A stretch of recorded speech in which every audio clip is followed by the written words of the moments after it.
So I had a question more on the wealth management side and just wanted to get your opinion, the opinions and thoughts of the group as well.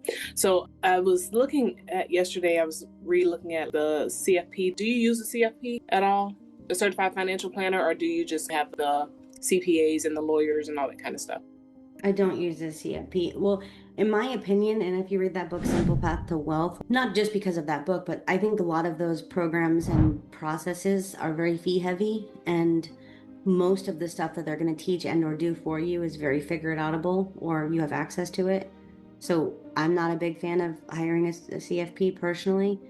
Of course, CPA, your tax person, your wills, your trusts, all that stuff needs to be structured really well. And what's his name? It was a referral by Scott, but I think it's Mark something.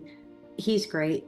But at the end of the day, a lot of that accounting industry just got severe MLM fee ridden.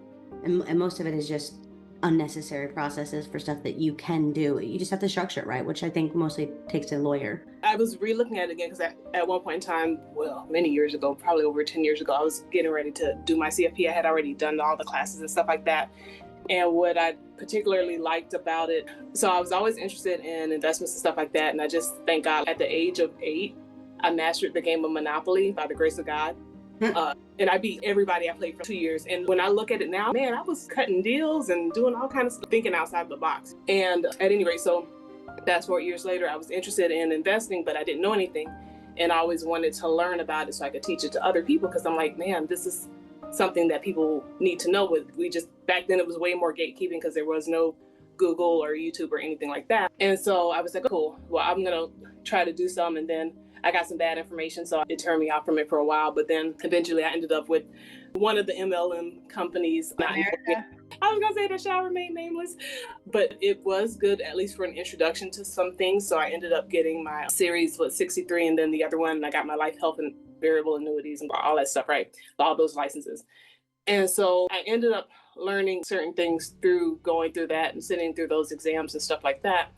And then while I was in it, I was also starting the CFP process. And so one of my professors had actually been in Primerica many years ago. So I was asking him, because I'm like, back then they were like, and probably even today, they're like term. And I was like, but whole life. And so I just was like, it has to have a place somewhere. So I asked him, because he was an outsider. He wasn't drinking the Kool-Aid, so to speak.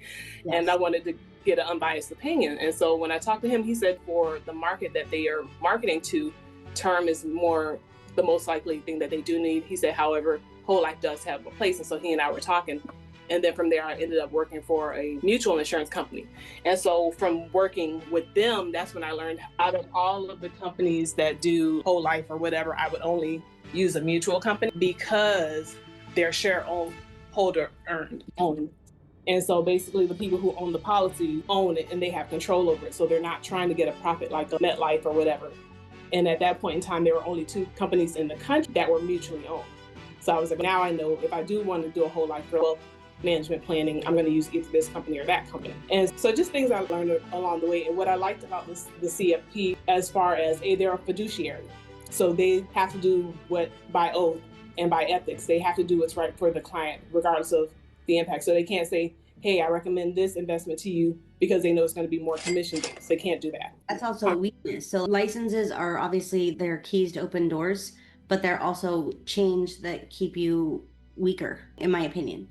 And granted, you guys have to understand, it's not something I talk about or brag about a whole bunch, but in 100% of my life, I'm self-made. The girl from nowhere going somewhere. Multiple 7 figures in multiple businesses and industries for a girl who literally, if y'all knew the background, that's a big deal. I know it's the stories that I probably should go sell a book or sell better on YouTube, but I know this perspective is coming from that groundwork. And as Rosie's off in Europe traveling to business degrees and doing the things. So I do understand a little bit about both sides of this, but please keep in mind too, the CFPs, that fiduciary responsibility is also an enormous limitation in terms of the potential that you can achieve. 100%. Because of that fiduciary responsibility, they're not allowed to X, Y, and Z, which is where you and I both know 90% of actual wealth is made. Most of the people on this call are not looking at just wealth preservation. They're looking for wealth accumulation, right? So wealth preservation is, if any of y'all are coming to the table right now, you've already got your 7 figures. And I'm just saying one set of 7 figures even. I didn't even say multiple 7 figures. Most of you guys on this call are looking at that position where you're trying to get to the 7 figures, right? So you're still in the wealth accumulation purposes. And if none of you guys are 18 and you're looking to accumulate wealth, I think that path, just on that merit alone, probably the wrong path.